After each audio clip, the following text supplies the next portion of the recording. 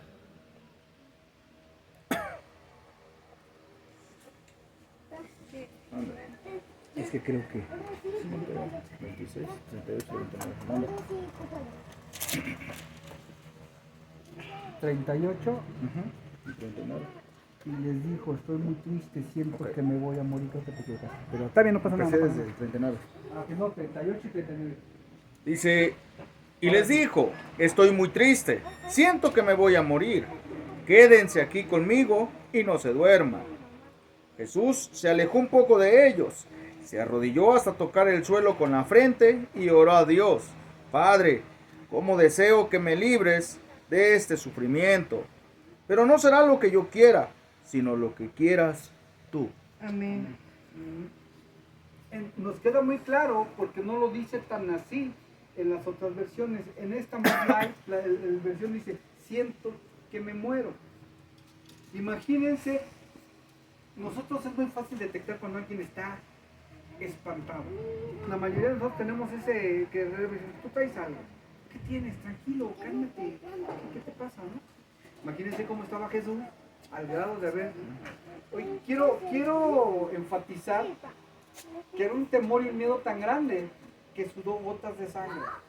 O sea, ¿qué tipo de estrés tenemos que manejar, vuelvo a repetir, para llegar a ese grado de sufrimiento, a esa condición? Entonces, es obvio que lo externaba físicamente, se le podía notar que estaba temeroso. Y más aún, ya cuando uno lo declara es porque ya no podemos con lo que cargamos. ¿Cierto o falso? Cierto. Les pidió Jesucristo a sus discípulos, oren conmigo, porque siento que me muero. Y la palabra enfatiza, ni una hora aguantaron despiertos conmigo, ni una hora. La importancia de ser empáticos con el sufrimiento de los demás. ¿Qué diferencia hubiera habido tan grande que al no escuchar a nuestro Padre, a su Padre Jesús, hubiera recibido el abrazo y el apoyo espiritual y moral de todos sus discípulos? A eso estamos contigo. ¿Dónde estaba Pedro en ese momento que todo el tiempo estaba queriéndose de abrazar, de recostar en las piernas? Ahí era cuando más Jesús hubiera agradecido no estar solo. Sin embargo, lo dejaron solo. Lo dejamos solo. Uno de los énfasis que yo quiero hacer es aquí, no dejemos a las personas solas, hermano. Que nos tachen de encimosos, pero cuando alguien tenga algo, realmente hay que brindarle la oportunidad de decirle, háblale ahorita en la mañana, háblale al mediodía o háblale en la tarde, ¿cómo vas? ¿Cómo sigues? ¿Cómo te sientes? ¿Qué necesitas? ¿Qué te hace falta? Eso habla de un verdadero amor. Eso habla de que estamos compaginando con esa persona realmente. No nada más es, ay, bueno, yo a veces he pecado, le digo a Ana. A veces, ¿por qué no le hablas a tu mamá? Y voy a ventilar esto en video. ¿Por qué no le hablas a tu mamá? Y es que luego mamá nada más me habla del clima y de que mi hermano, y que mi hermano este, y que mi hermano el otro. Nunca me pregunté, ¿cómo está tu hijo? ¿Cómo te ha ido? ¿Cómo va la familia y los perros y los peces? Sí, lo hace de repente inconscientemente, ¿no? Ya estamos mecanizados. Y entonces cuando Ana me pregunta, ¿por qué no le hablas a tu mamá? Mira, yo creo que cuando las cosas van mal, dicen por ahí que las malas noticias viajan. viajan bien rápido. Y me enteraría, y sí, confío en que eso pasa, que cuando algo pasa, pues de inmediato me localizan. Pero no tendría que ser así.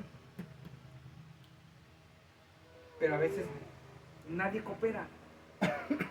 Ni unos ni otros.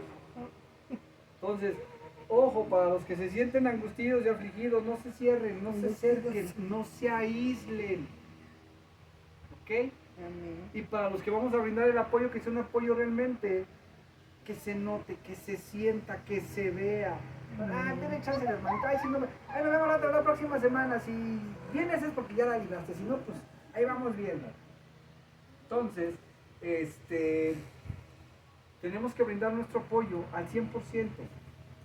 La sumisión a la voluntad del Padre. He hablado una y otra vez que en la mayoría de los libros que vemos de la Biblia siempre traen como, no sé si alguien llegó a ver la caricatura de Cantinflas Show, que hasta el final venía el final del capítulo, ¿cómo se le llama? Ay, se me olvidó el nombre. La moraleja. Tenía la moraleja. Y una de las moralejas es, todos los libros de la Biblia tienen moraleja.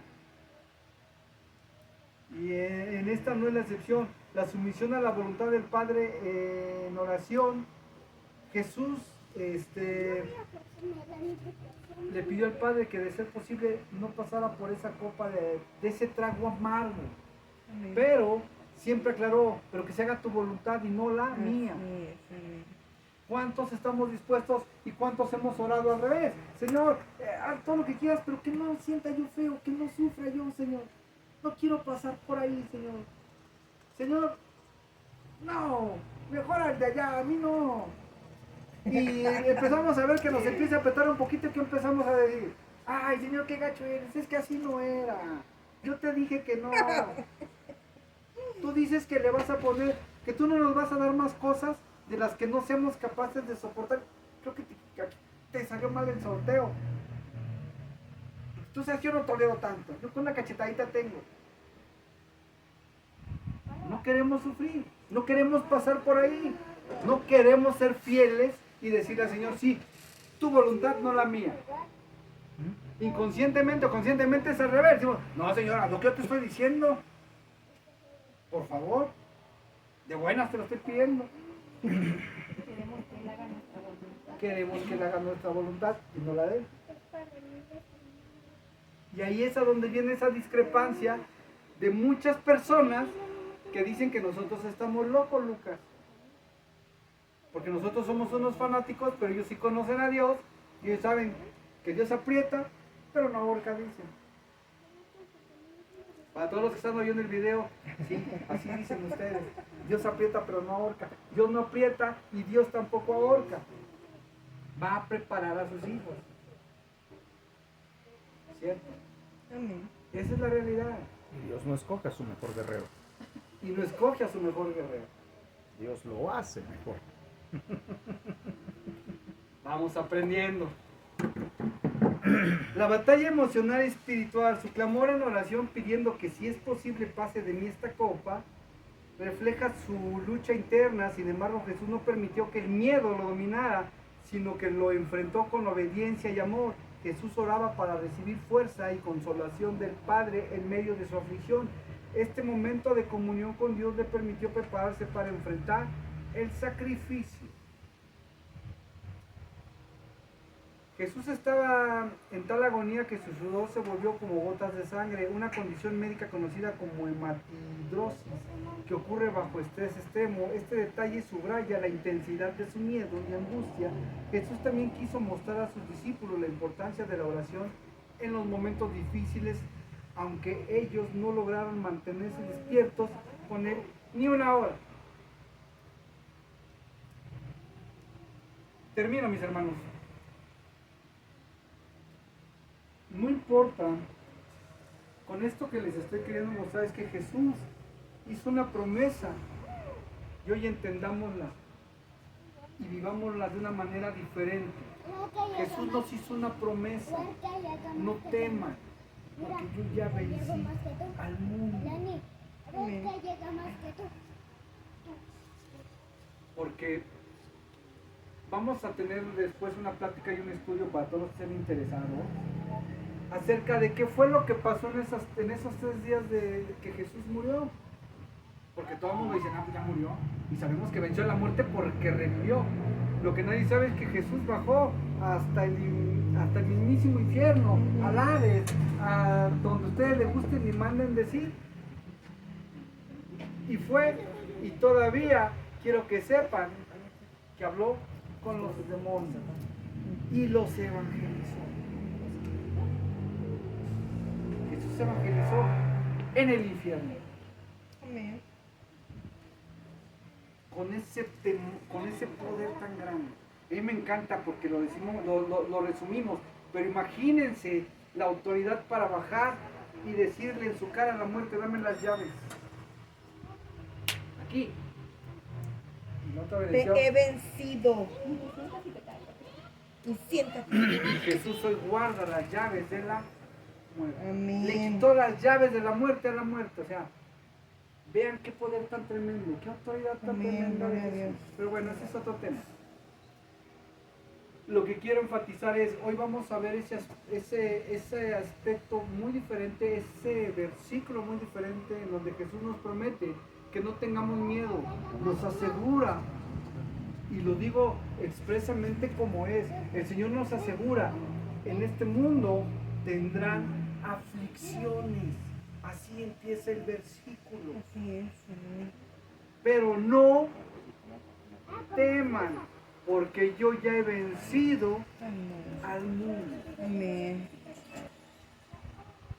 Si lo quieres ver en un lenguaje coloquial y muy natural, muy normal, es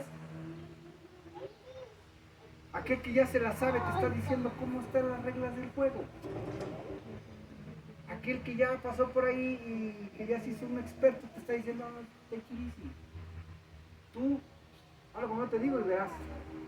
¿Cuántas veces nos ha pasado que siguiendo a una persona mortal, en pocas palabras un humano, con experiencia para algo, te diga, tranquilo, hazle así, haz lo que no te digo?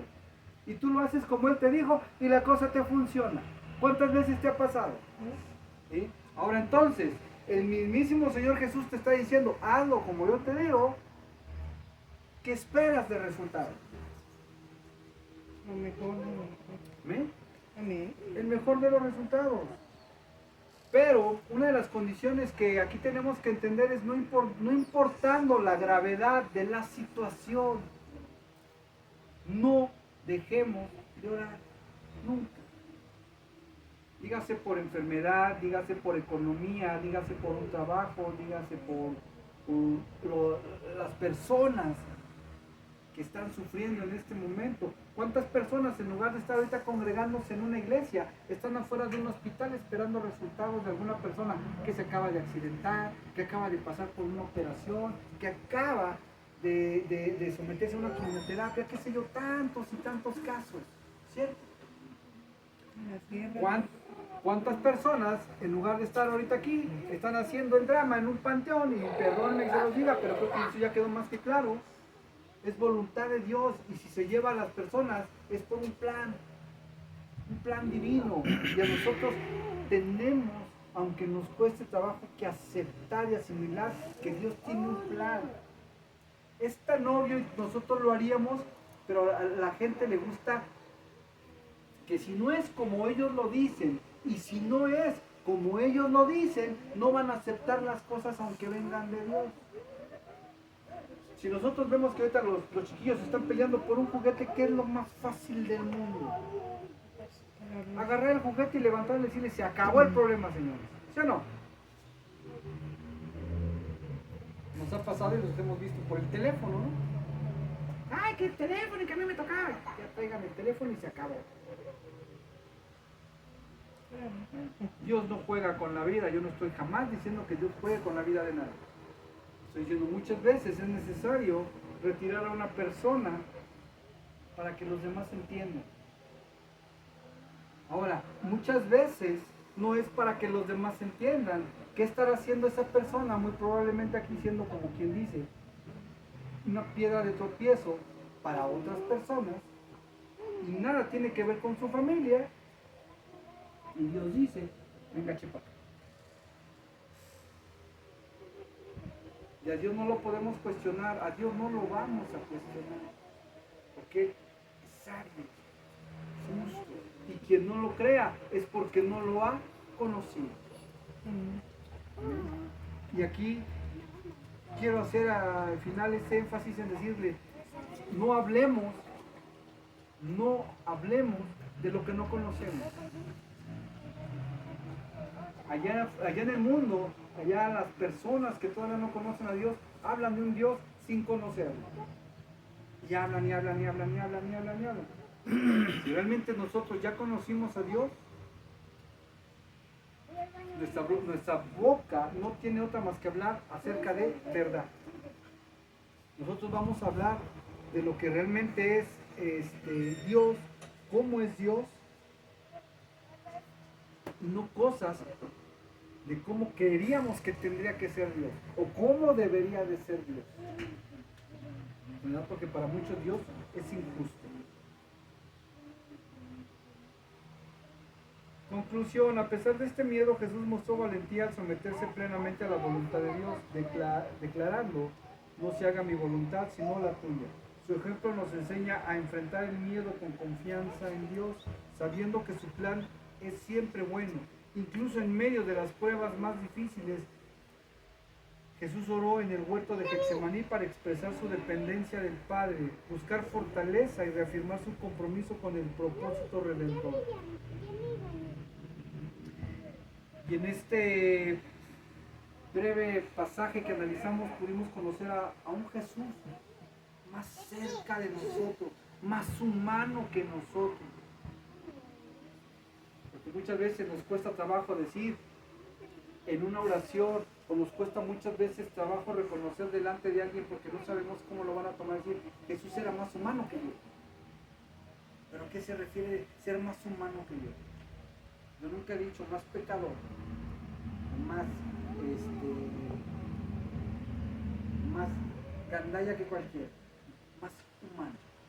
La palabra humanidad enfatiza fraternidad, amor, apoyo, ayuda, bondad. Se ponen en los zapatos de los... Y ahí tendría que partir el humanismo. Por eso digo, Jesús siempre nos demostró ser más humano que nosotros mismos. Nosotros somos más carnales. Si me ayudas, te ayudo. Si me das, te doy. Es correcto. Bien, mis hermanos, pues hasta aquí el tema de Jesús como hombre. Espero que les haya gustado y sobre todo que les haya servido, de verdad. Yo sé que en estos días tuvieron ustedes que ver justamente situaciones en relación a una cosa con alguien que sigue batallando por algo que nosotros podemos decir, no es que sea fácil decir, ya pasó. Pero si nosotros no damos ese paso de fe, nadie lo va a hacer. Si nadie nos puede forzar a hacerlo, si no es por decisión propia. Yo invito realmente a soltar lo que nos estorba para ver directamente al Señor Jesús a los ojos y empezar a caminar con Él. Eso es lo que tenemos que exhortar a las personas, a soltar todo lo que tenemos. Aquí no hay barandales en los cuales nos tengamos que agarrar. Si no es de Jesús, no hay otro barandal que podamos nosotros sostener. Y ayudemos a las personas a que lo entiendan de esa manera. ¿Amén? Amén.